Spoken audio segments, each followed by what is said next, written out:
This is Covert Agent Ravage, and you are watching another Malwave Transformers review. Hey everybody, and welcome to the second day of Ravage Week. Now, as I mentioned last week, the toy for today is based off of G1 Ravage. I was lying. He isn't based off G1 Ravage. He is. But not in the way you think. You see, when he first showed up in this show, I was incredibly surprised. I thought, holy crap, he's badass! Granted, he, in the words of his voice actor, showed up, didn't last too long, but did a lot of damage. That's about as best of a description or an introduction as I can do. So, ladies and gentlemen, it's time for the video review of my favorite character from the second season of Beast Wars, and of course, voiced by the one and only Lee Tokar.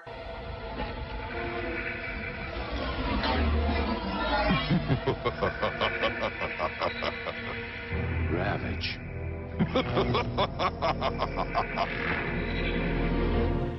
Let me tell everybody right now, this thing is probably the toy that was one of my biggest holy grails. I never thought that I would ever get my hands on this thing. In fact, I honestly, personally, I don't know if you'll ever see this, but Blue Death on TFW 2005, you, sir, are a fucking god. You rule, thank you for letting me have this toy. Yes, you can tell why I'm incredibly passionate about this thing. As I stated, while I am an incredibly big fan of Silverbolt, Beast Wars Ravage is my favorite character ever to appear in that show. My favorite character, Silverbolt, obviously comes in a second, of course. We never got a Ravage toy here in America. The closest we ever got to this mold was the Beast Wars BotCon 2011 Transmetal Tigertron, which was essentially just a... I guess you could kind of say it's like the Glit repaint of this. But that's aside from the point. I wanted to at least... I wish that I had had Shadow Panther for this review, but to be honest, Shadow Panther and Tripredacus Agent, while they are based off Ravage, they are not Ravage. Okay? I know I'm going to get a bit of flack for this, but in my personal opinion, two totally different characters. Anyways, Beast Wars Metals Ravage was a Japanese-only exclusive. And you can definitely tell from all the little details that they put on. The head is being completely redone. This is basically the Cheetor, Transmetal 1 Cheetor mold with a few additives. You have some extra guns, which you'll see in a second. You've got a completely remolded head. Like, this is brand new, with an opening mouth to resemble more of a jaguar. You've got a different chest. You'll see that in robot mode. And you've got some arms that are underneath versus the head forming into the arms. This does come with an inherent problem, though. It's now a cat with arms hanging out underneath. Well, Ravage was never really known for subtlety. If I recall correctly, the first thing he did when he came into the Axelon was fire his guns, so... However, well, technically he was very quiet about it, so... Okay, Ravage. Okay, you win this round. This... in any case, I'm sorry. This cat mode, I adore. I honestly say this is probably the... If I had been told that they were going to turn oh my god, this toy is so awesome, it's messing up my stories. Anyway, sorry. Professional, what's that? Anyways, if I had been told back in the day, about 1998, that the Transmetal Cheetor mold would be turned into this, I would have honestly skipped the Transmetal Cheetor mold completely and just bought this thing. Because this is literally the... I'm going to get flack for this, but this is the best use of this mold. I don't care if anybody says anything. This is why it was made. Cheetor looked fine. Cheetor looked okay. No. Fuck your couch. This is a good toy. This is exactly why it was made. The toy, I mean, The color scheme works perfectly. Granted, it's not silver. Kind of a creamy color. But you know what? I don't care. This vehicle mode gets a 21 out of 25. It's just, ugh. God, I feel like a man now. This toy is mandabular. This toy isn't just a sandwich. No toppings necessary. Spoon! Yeah, you can tell I got my coffee this morning. Anyways, with that out of the way, with that rambling description of the toy out of the way, it's time for the transformation sequence. Alright, now, first things first, I'm just going to cover this. Leave this in. You'll see why in a bit. First thing you want to do is you want to fold down the feet and then fold them back, and that'll fold out the heel spurs. Like so. Just kind of straighten out the legs.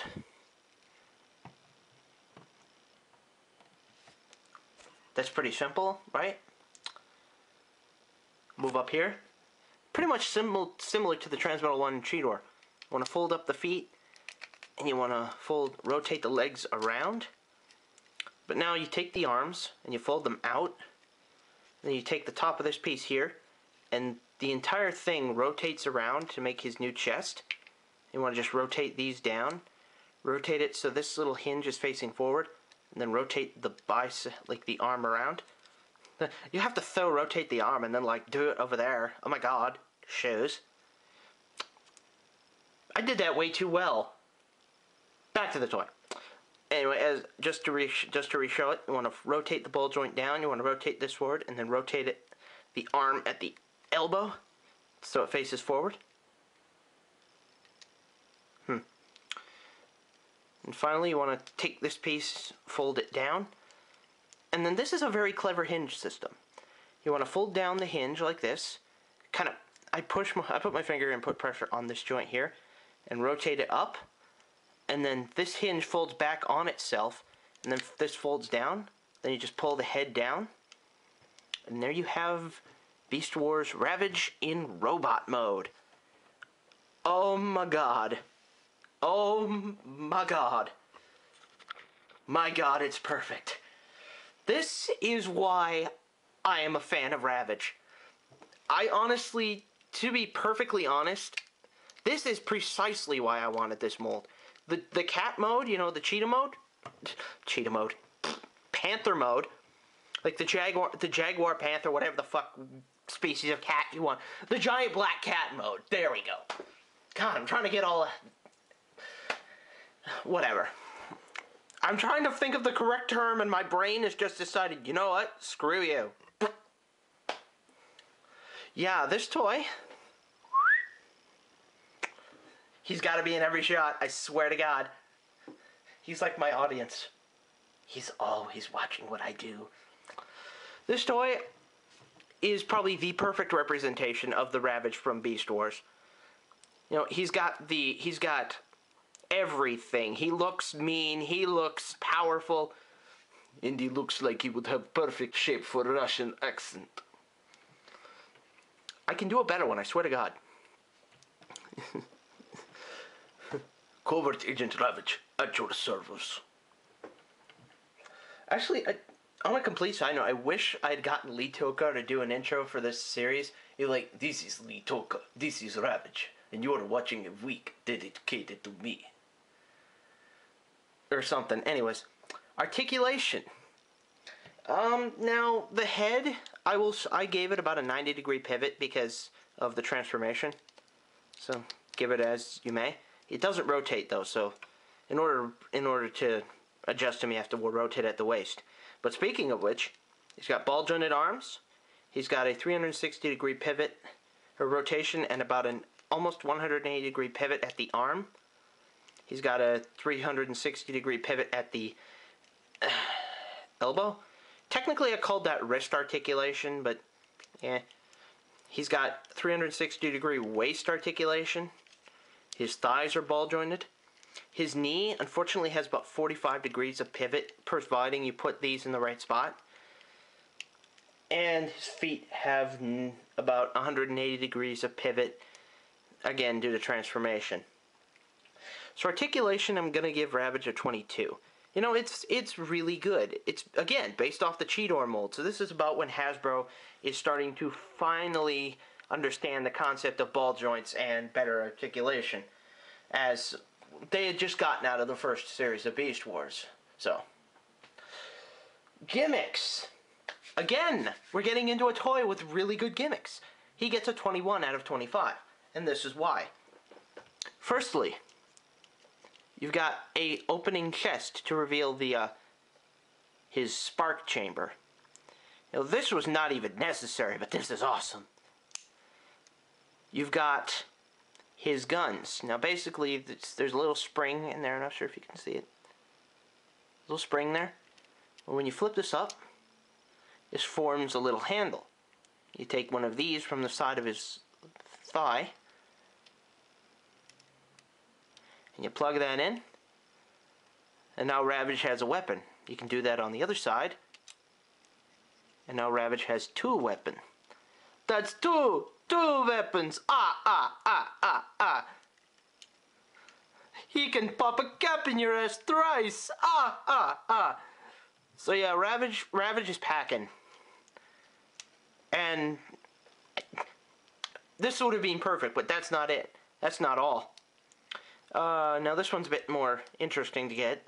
Just like the Cheetor mold, you have to fold this up and fold that up. But once you do, actually, this is sort of an interesting thing. Like, it takes a bit to get it out. Once you fold that away, Ravage, it's a bit weak, I will admit. But essentially, now Ravage has jetpacks.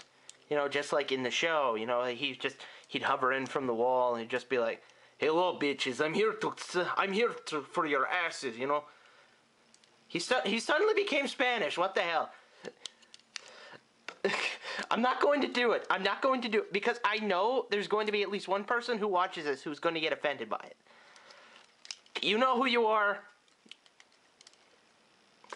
Now, the only gimmick that I will say on this toy that really is horrible is this. Just like the Cheetor mold, his weapon is he has a tail weapon.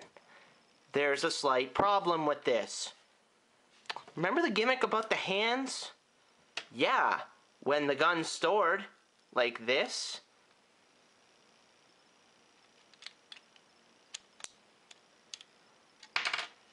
it don't work. Apparently they couldn't just make it so that way this was glued into place. So now this tail, I just keep it in there because there's no real use for it.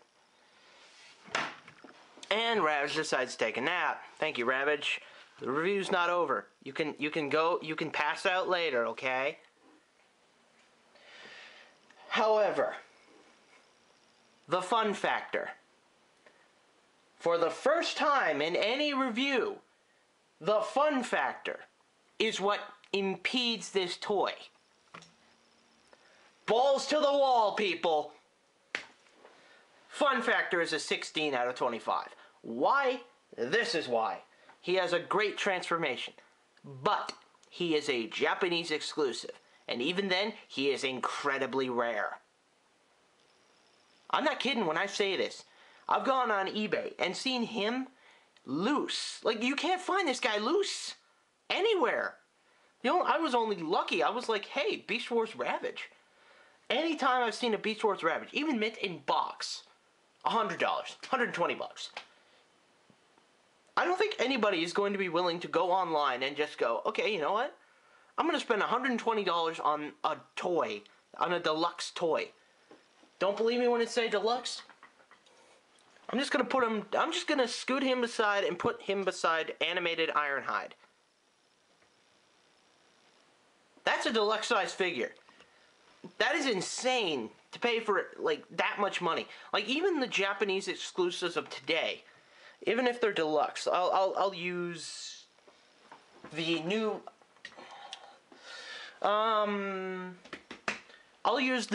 Black Rodimus for an example. Unless you're Proto Man, most people, when you buy those, you're only going to buy one, and that costs about $60.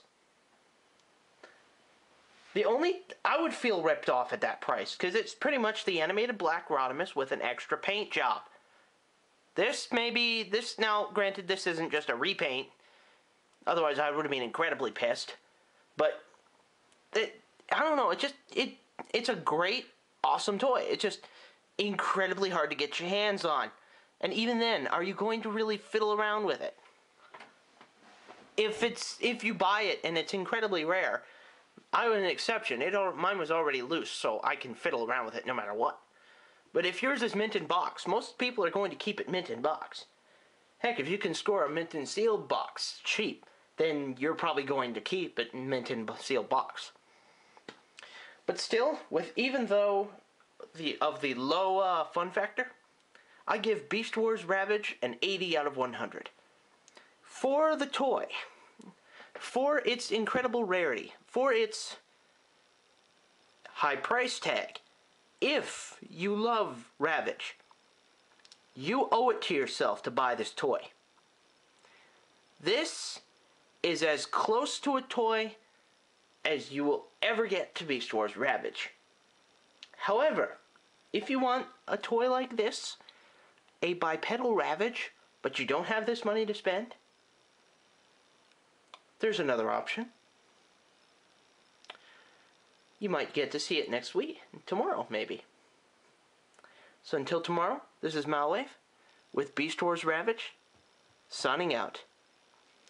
See ya, comrades.